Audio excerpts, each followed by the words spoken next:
বই পড়তে ভালো লাগে না এমন মানুষের সংখ্যা প্রায় কিন্তু 99%।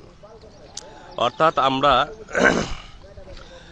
আমাদের একাডেমিক লাইফ শেষ করার পর আর আমরা বই পড়ি না, তাহলে একাডেমিক জীবনে অর্থাৎ শিক্ষা প্রতিষ্ঠানে, বিদ্যালয়ে, কলেজে, ইউনিভার্সিটিতে তো আমরা প্রচুর বই পড়েছিলাম।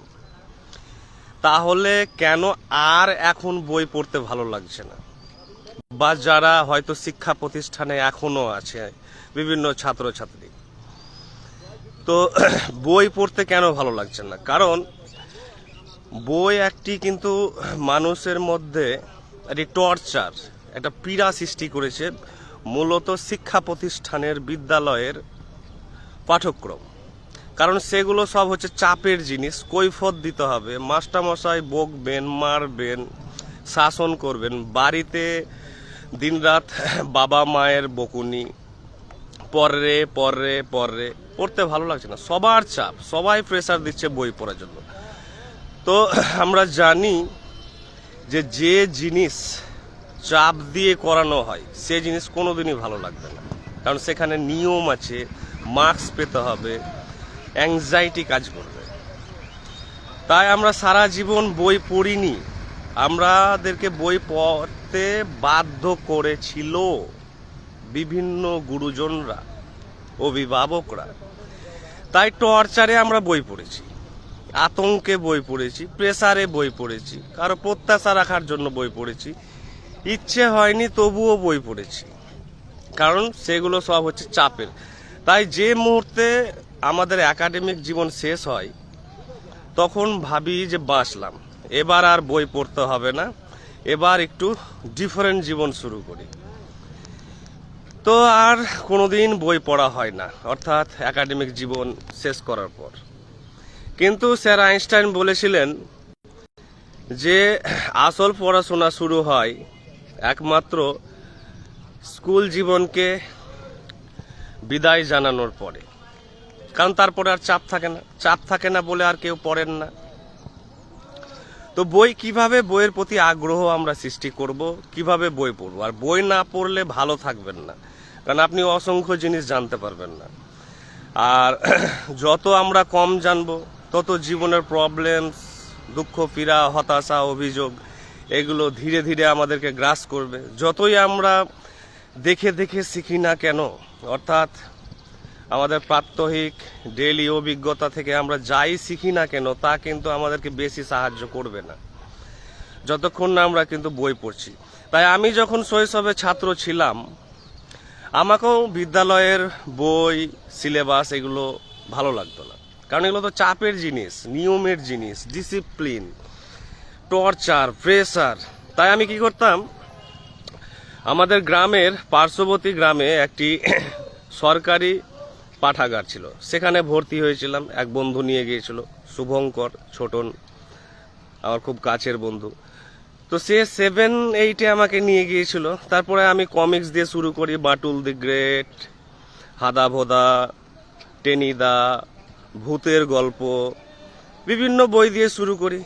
আস্তে আস্তে ধীরে ধীরে পড়ার প্রতি আগ্রহ বাড়তে শুরু করলো, কমিক্স পড়তে ভালো লাগছে। তারপরে ধীরে ধীরে কিছু রহস্যর বই পড়তে শুরু করলাম, মিস্ট্রি। তারপরে কিছু অ্যাডভেঞ্চার, রোমাঞ্চকর জিনিস। তারপর কিছু গোয়েন্দার গল্প, তারপর কিছু ভূতের গল্প, তারপর কিছু রূপকথার গল্প, পরীর গল্প, বিভিন্ন ধরনের ফিকশন পড়তে শুরু করলাম, বিভূতিভূষণ পড়তে শুরু করলাম, চাঁদের পাহাড়, অ্যাডভেঞ্চার, ট্রাভেল, ভ্রমণ।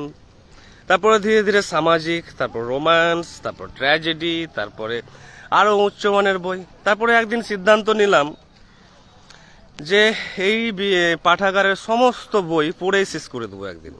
এত নেশা আসতে শুরু করলো, অর্থাৎ বিদ্যালয়ের কোনো বই পড়তে ভালো লাগে না, রাত জেগে জেগে গল্পের বই পড়া। বাড়িতে ইলেকট্রিসিটি নেই, পাড়াতে ইলেকট্রিসিটি নেই, প্রদীপের আলো, লন্ঠনের আলোতে দরদর করে ঘামছি আর বই পড়ছি।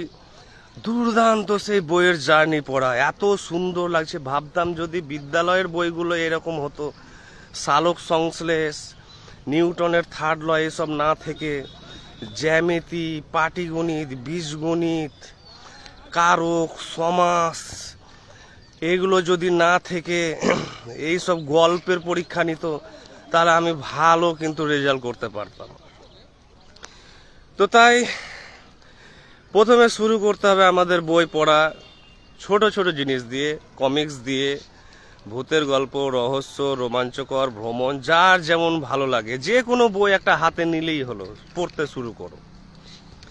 তারপরে যখন আস্তে আস্তে ধীরে ধীরে পড়ার আমার টেস্ট যখন আরো গ্রো করবে, আরো একটু ম্যাচিওর হবে, সিরিয়াস হবে, তখন আমি পড়ব আমাদের পশ্চিমবঙ্গের হাজার হাজার লেখক আছেন। ছোট গল্প দিয়ে শুরু করব, উপন্যাস দিয়ে শুরু করব। ছোট গল্পগুলোর মধ্যে পড়তে পারেন আপনি অসংখ্য লেখক আছে বাংলায়, যেমন শীর্ষেন্দু মুখোপাধ্যায়, সুনীল গঙ্গোপাধ্যায়, শক্তিপদ রাজগুরু, সুচিত্রা ভট্টাচার্য, মহেশ শ্বেতা দেবী, অনেক, এবং তারাশঙ্কর বন্দ্যোপাধ্যায়। সাধু ভাষায় পড়তে আমাকে ভালো লাগতো না, সাধু ভাষায় কেমন যেন অপর অপর মনে হয়, অর্থাৎ মনে হচ্ছে অন্য কারো কিছু পড়ছি, কারণ আমাদের এটা প্রাত্যহিক জীবনের ভাষা নয়। তাই চলিত ভাষায় পড়তে বেশি আমরা আগ্রহী, কারণ আমরা ইজিলি বুঝতে পারি। এই গল্পগুলো বাংলা পড়ার পর কেন পড়বো? কারণ আমরা অসংখ্য ঘটনা, চরিত্র, লেখকের মানসিকতা, তার মনস্তত্ত্ব, তার দৃষ্টিভঙ্গি, মাইন্ডসেট, সমাজের হাজারো ক্যারেক্টারের মধ্য দিয়ে, সিচুয়েশন, পরিস্থিতির মধ্য দিয়ে তারা সৃষ্টি করেন। তারা বিভিন্ন দর্শন বলেন, তারা বিভিন্ন জ্ঞান দেন, তারা বিভিন্ন সামাজিক দৃষ্টিভঙ্গি, ধর্মীয় দৃষ্টিভঙ্গি, পরিবার, ব্যক্তি, অনুভূতি, সমস্ত আবেগ সেখানে আমরা দেখতে পাই। গল্প পড়ার ফলে আমরা কিন্তু বিভিন্ন চরিত্রের সাথে নিজেকে আইডেন্টিফাই করি, যে আমি এই চরিত্রটি, আমি সেই চরিত্রটি, আমি এইভাবে চলবো, সেইভাবে চলবো। হাজারো জিনিস কিন্তু আপনার অবচেতন মনে কিন্তু থাকবে, এবং সেগুলো কিন্তু আপনাকে জীবনে চলার পথে বিভিন্ন পরিস্থিতিতে প্রত্যক্ষ এবং পরোক্ষভাবে কিন্তু সাহায্য করবে। বাংলা যখন পড়লেন ভালোভাবে, আপনার যখন ম্যাচুরিটি হলো, তারপর বঙ্কিম পড়ছেন, রবীন্দ্রনাথ পড়ছেন, শরৎ পড়ছেন, আরও হাজার হাজার আছে। বাংলা পড়ার পর এবার ইংরেজি পড়তে হবে, কারণ ভারতবর্ষকে জানতে হবে। পশ্চিমবঙ্গকে তো শুধু জানলে হবে না, আরও অসংখ্য রাজ্য আছে, অনেক রাজ্য। তাই আপনি পড়তে শুরু করুন। ধরুন পপুলার যারা আছে, আর কে নারায়ণের মালগুড়ি ডেজ বইটি কিনুন। মালগুড়ি ডেজের গ্রাম্য যে সরলতা, গ্রাম রাষ্ট্রিক জগৎ, গ্রাম্য জীবন পড়লে আমাদের শৈশবের ঘটনা মনে পড়বে, ভালো লাগবে, স্মৃতিচারণ করতে ভালো লাগবে। মালগুড়ি ডেজ, আর কে নারায়ণের, বা আর কে নারায়ণের নভেল, অনেক নভেল আছে, দ্য ইংলিশ টিচার থেকে শুরু করে গাইড, অনেক আছে। তারপরে মুল্করাজ আনন্দের বিখ্যাত কুলি পড়তে পারেন, উপন্যাস আছে, তার ছোট গল্প আছে অনেক। মুল্করাজ আনন্দের পর আপনি কিরণ নাগারকারের গল্প পড়তে পারেন, অমিশ ত্রিপাঠী আছে, অনেক আছে, অমিতাভ ঘোষ আছে। ইন্টারন্যাশনাল ইস্যু যদি পড়তে চান বাঙালিদের মাধ্যমে, ভারতীয় লেখকদের মাধ্যমে, তাহলে অমিতাভ ঘোষের অনেক বই আছে, ছোট গল্প, উপন্যাস। বিক্রম সেট আছে ভারতীয়। তারপর তো একজন চলে গেছেন, সালমান রুশদি, যার মুম্বাইয়ে বাড়ি ছিল, সালমান রুশদি পড়ুন। তারপর ধীরে ধীরে যখন ম্যাচুরিটি আসবে, তখন আপনি আরও পড়ুন বিদেশি মহিলা লেখকদের মধ্যে যারা খুব প্রভাবশালী লেখিকা ছিলেন, তাদের বই পড়ুন, এবং হাজারো জিনিস জানতে পারবেন। যেমন জর্জ ইলিয়ট, জর্জ ইলিয়ট একজন কিন্তু মারাত্মক ঔপন্যাসিক। জর্জ ইলিয়টের রোমোলা, অ্যাডাম বিডস, অনেক আছে। তারপরে পড়ুন Virginia Wolf, to the light house. Virginia Wolf পড়ুন, তাদের সাইকোলজি জানুন, তাদের দৃষ্টিভঙ্গি। ইন্টারন্যাশনাল লেখিকা হিসেবে এলিজাবেথ গ্যাসকেল, এলিজাবেথ গ্যাসকেল মারাত্মক লেখিকা। তিনি ইভেন কার্ল মার্কসকে কেউ প্রভাবিত করেছিলেন তার লেখার মাধ্যমে। তারপর শার্লট ব্রুন্টি, থ্রি ব্রুন্টি সিস্টার্স, অর্থাৎ শার্লট ব্রুন্টি, ইমিলি ব্রুন্টি অ্যান্ড ক্যাথরিন ব্রুন্টিদের বই পড়ুন। জেন অস্টেন পড়ুন, মহিলা লেখক এনারা। তারপরে আরও আছে ধরুন পুরুষদের মধ্যে চার্লস ডিকেন্স পড়ুন, তারপরে রাশিয়ান কিছু নোবেলিস্ট পড়ুন বা ছোট গল্প পড়ুন। অ্যান্টন চেকভ পড়ুন, ম্যাক্সিম গোর্কি পড়ুন। অ্যান্টন চেকভের শর্ট স্টোরির জন্য তিনি বিখ্যাত, তিনি এক প্রকার শর্ট স্টোরির জনক। তার কিছু উপন্যাসও আছে, পড়ুন। তারপরে মোপাসা পড়ুন। তারপরে গোগল পড়ুন, তারপরে আবার ফ্রেঞ্চ কিছু রাইটার্স আছে তাদের পড়ুন, যেমন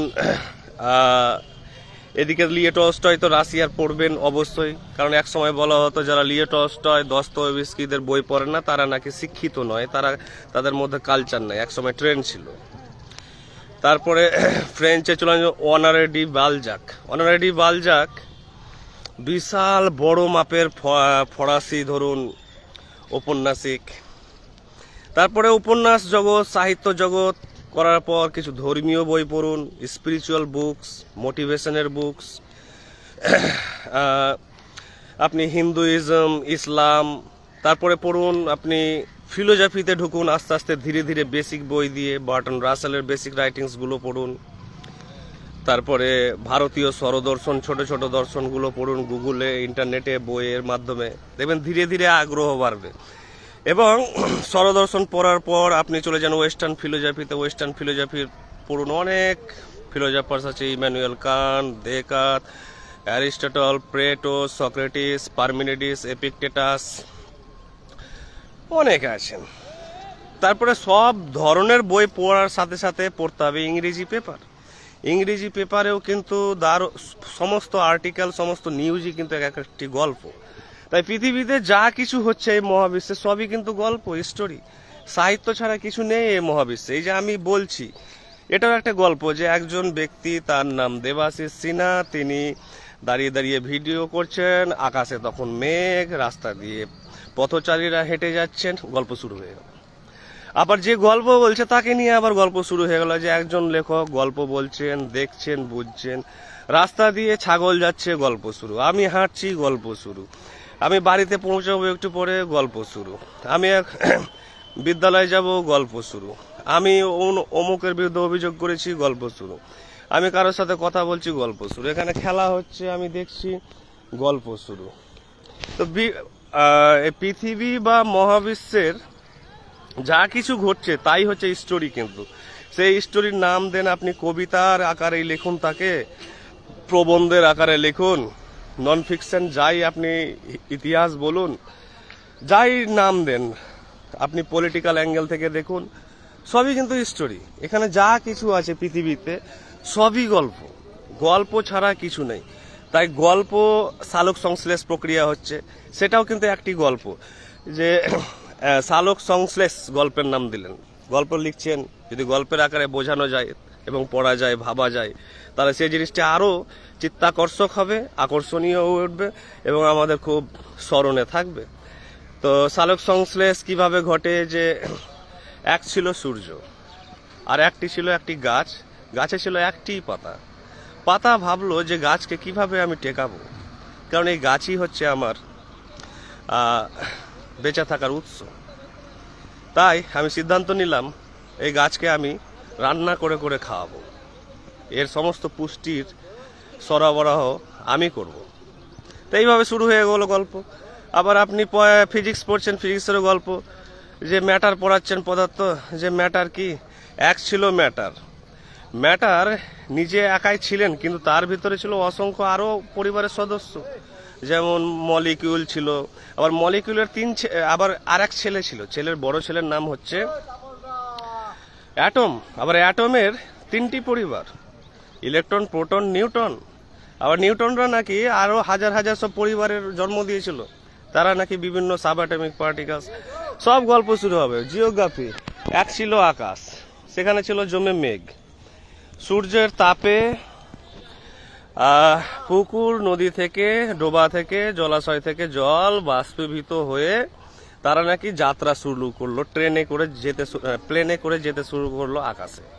কিন্তু প্লেন তাদের অদৃশ্য, সেফ না, প্লেনে আছে কোনো ফুয়েল, না আছে কোনো পাইলটলেস প্লেন, তারা যাচ্ছে, তারা আকাশে ভেসে বেড়ায়, ট্রাভেল করে, ভ্রমণ করে, ঘুরে বেড়ায়। তারপরে একদিন হঠাৎ তারা সিদ্ধান্ত নিল যে না, আমরা মাটির জিনিস, আমরা পৃথিবীর জিনিস, পৃথিবীতেই ফিরে আসি। তাই তারা নস্টালজিক হয়ে পড়লো, তাই তারা বৃষ্টির আকারে পড়ে এসে আবার তাদের সেম উৎসস্থানে তারা ফিরে এলো। এভাবে প্রত্যেকটা বিষয়, জুলজি, বটানি, আপনি physics, chemistry, history, political science, literature, সবই হচ্ছে গল্প। তাই জীবনটা হচ্ছে একটা গল্প। এক ছিল মহাবিশ্ব, মহাবিশ্ব ভাবলো যে একা একাই বোর হচ্ছি, চলো আমি মানুষ সৃষ্টি করি, চলো আমি গ্রহ নক্ষত্র সৃষ্টি করি, দিয়ে টাইম পাস করি, এদের সাথে দেখি এরা কি করে। তাই এইভাবে যদি আমরা এগোই তাহলে দেখতে পাবো যে বই আমাদের ভালো লাগছে। এবং বই যদি একবার ভালো লাগে তাহলে জেনে রাখবেন যে আপনার আর কোনো চিন্তা নেই। আপনার একাকিত্বে, নির্জনতায়, দুঃখে, হতাশায়, আপনি বিছানায় শুয়ে আছেন অসুস্থ, সমস্ত মুহূর্তে আপনাকে বই কিন্তু আপনার মায়ের মতো সেবা করবে, বন্ধুর মতো এন্টারটেন করবে, আর আপনার স্ত্রীর মতো, ওয়াইফের মতো আপনাকে ভালোবাসবে। তাই বই হচ্ছে সর্বশেষ আমাদের সম্পর্ক, আত্মীয়, ফ্রেন্ড। তাই বইয়ের প্রেমে পড়ুন এবং ধীরে ধীরে বই শুরু করুন, নিজের জগৎ আবিষ্কার করুন, দেখবেন যে অনেক কিছু রঙিন রঙিন জিনিস আছে, ভালো লাগবে। Thank you.